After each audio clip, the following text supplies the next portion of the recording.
మీ భవిష్యత్తు కోసం ఒక మంచి ఇన్వెస్ట్మెంట్ కోసం చూస్తున్నారా?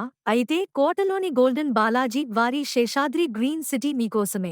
ఇక్కడ ఇప్పటికే ఎక్కువ ప్లాట్లు సేల్ అయిపోయాయి. ఇప్పుడు కొద్ది ప్లాట్లు మాత్రమే అందుబాటులో ఉన్నాయి. విశాలమైన 40 ఫీట్ సీసీ రోడ్లు, అందమైన స్విమ్మింగ్ పూల్ మరియు కుటుంబంతో ప్రశాంతంగా జీవించేందుకు కావాల్సిన అన్ని సౌకర్యాలు ఇక్కడ ఉన్నాయి. అంతేకాదు, కేవలం నివాసానికే కాదు, ఇన్వెస్ట్మెంట్ పరంగా కూడా ఇది అద్భుతమైన అవకాశం. ఎందుకంటే ఈ వెంచర్కు దగ్గరలోనే ఉన్న క్రిస్ సిటీలో అనేక ప్రముఖ కంపెనీలు ఉన్నాయి. అభివృద్ధి వేగంగా జరుగుతున్న ఈ ప్రాంతంలో భూమి విలువ రోజురోజుకు పెరుగుతోంది. ప్రస్తుతం ఒక అంకణం ధర కేవలం 1,30,000 మాత్రమే. ఆలస్యం చేయకుండా గోల్డెన్ బాలాజీ వారి శేషాద్రి గ్రీన్ సిటీలో మీ ప్లాట్ను ఇప్పుడే బుక్ చేసుకోండి. మరిన్ని వివరాల కోసం వెంటనే సంప్రదించండి. గమనిక: ప్రస్తుతం కొద్ది ప్లాట్లు మాత్రమే మిగిలి ఉన్నాయి. ఇది మీకు దొరికే చివరి అవకాశం కావచ్చు. కాబట్టి ఆలస్యం చేయకుండా ఈ రోజే మీ ప్లాట్ను బుక్ చేసుకోండి.